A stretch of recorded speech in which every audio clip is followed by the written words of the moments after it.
How to select your store for pickup on Pop Mart. In this video, I will guide you on how to select your store for pickup on Pop Mart. For this, open up any web browser. Now, search for Pop Mart. Then head over to popmart.com. Make sure to log into your account. On the homepage, you will find the option of Store Pickup. Click on that. Now you get to select your store location from here. Simply click on this option. If you want more details, click on this I button. Here, you can find all the store details, such as store hours. Now, you simply want to select your preferred store. After that, search for the item you want to purchase.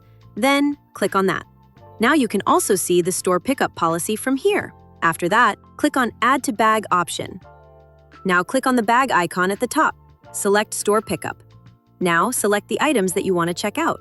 Then click on Confirm and Checkout option. If you have a coupon code, enter it here. Then click on Proceed to Pay option. Now, click on Confirm. Here, select your payment method. If you have selected credit card, enter all of the details. Then click on the Pay option. And that's it for this video. If you found it useful, make sure to hit the like button and subscribe for more videos like this.